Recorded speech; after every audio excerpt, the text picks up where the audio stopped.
Estamos no mês dedicado ao trânsito. O movimento Maio Amarelo tem o objetivo de chamar a atenção da sociedade para o alto índice de acidentes com mortos e feridos e então propor uma reflexão sobre o que deve mudar na conduta dos motoristas. Sobre esse assunto, conversamos com o especialista em engenharia de transportes, Arquimedes Raia Júnior.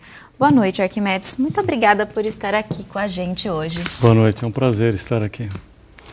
Arquimedes, nós acabamos de ver na reportagem no bloco anterior que os bauruenses muitas vezes escolhem não dar seta, né? E as escolhas dos motoristas no trânsito são o tema da campanha Maio Amarelo. Na sua opinião, por que os motoristas ainda não cumprem a legislação de trânsito? O que leva a isso? Eu entendo que a sociedade brasileira sofre de dois problemas graves. Um é que ela, em geral, faz as coisas corretas quando ela é fiscalizada, quando tem alguém olhando, quando tem alguém fiscalizando. E outro aspecto é que os brasileiros não têm uma formação em termos de segurança de uma maneira geral, inclusive no trânsito.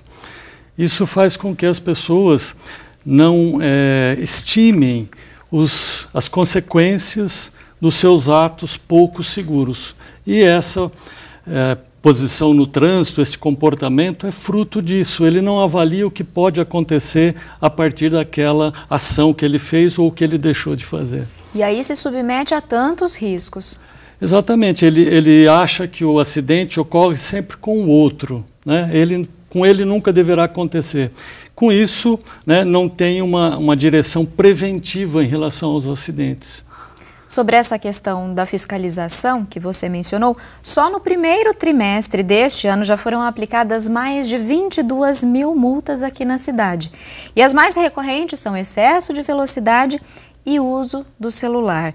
Na sua avaliação sobre a fiscalização e a punição, da forma como elas são feitas hoje, elas são eficientes? O que precisaria mudar? Eu acho que a fiscalização, na verdade, ela faz parte de um tripé que sustenta a segurança no trânsito. Engenharia, educação e enforcement, que seria a fiscalização. Então, para que o trânsito ocorra de forma segura, é preciso que esse tripé esteja sólido, não é? Então, é preciso que a engenharia faça bem a sua parte ao planejar, construir. A fiscalização precisa ser feita de maneira ostensiva, continuada. As pessoas precisam saber que se elas fizerem coisas erradas, não cumprirem as regras, elas serão penalizadas, né? E a educação tem que vir desde o ensino fundamental. É isso que ocorre nos países desenvolvidos.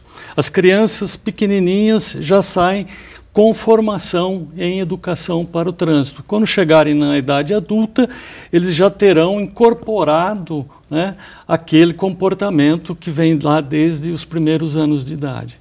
Não é o que ocorre com a gente aqui hoje, né? Hoje a formação para trânsito acaba ficando restrita muito ao período em que a pessoa vai tirar a carteira de habilitação, né? Exatamente. Conforme prevê o Código de Trânsito, né, a educação de trânsito deve ser dada de forma contínua, desde os primeiros anos escolares.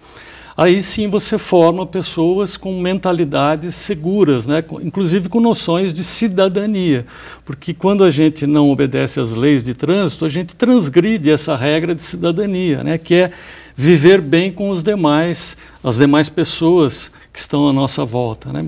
Por isso que precisa, de uma maneira geral, investir muito em educação no trânsito, para que esse tripé seja sólido. Em relação à formação dos condutores, como que você avalia hoje a formação que eles têm para tirar a carteira de habilitação?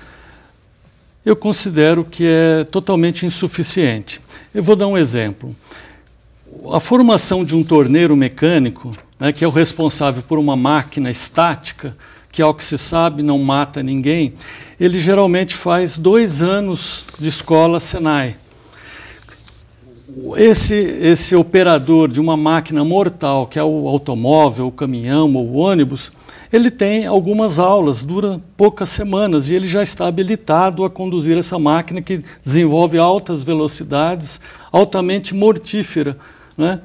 Então, é totalmente insuficiente. É preciso que nós tivéssemos uma formação sólida, né, que garantisse à pessoa uma assimilação do que precisa ser feito e não dicas, né, de como passar no exame para tirar a carta. Os números indicam isso, né? No ano passado foram 28 mortes no trânsito aqui em Bauru e 17 foram de motociclistas. Neste ano, até o fim de abril, já são 6 mortes, 5 de motociclistas. Na sua avaliação, o trânsito de Bauru favorece esse tipo de acidente ou é um contexto nacional? Bauru, infelizmente, segue o contexto nacional. Em termos nacional, nós temos que a frota de motocicletas gira em torno de 25% da frota total. E são responsáveis os motociclistas por mais de 50% das mortes no trânsito. Bauru tem números bastante parecidos, né? Então, é uma coisa absurda o que acontece com as motos, né? Infelizmente, nós precisaríamos ter um programa que desenvolvesse ações sérias, né? Porque nós estamos vendo esse problema caminhando ao longo do tempo, as pessoas estão morrendo umas atrás das outras, né? E o poder público, de maneira geral, pouco tem feito para reverter esse quadro, né? Esse quadro é uma tragédia absurda, né? Número de mortos no Brasil em torno de 44 mil pessoas por ano, é uma tragédia que, como nenhuma outra, né, guerra é capaz de produzir. São 500 mil pessoas acidentadas e uma grande parte com lesões irreversíveis. Veja que contingente de pessoas com deficiência que o Brasil passa a ter anualmente. Ou seja, falta uma atuação mais incisiva do poder público nesse sentido. A segurança do trânsito deveria ser programa de governo federal, estadual, municipal, né? É a segurança das pessoas. E hoje a gente não vê isso, né, Arquimedes? Muito Infelizmente obrigada. não. Muito obrigada pela sua participação hoje aqui com a gente. É um prazer.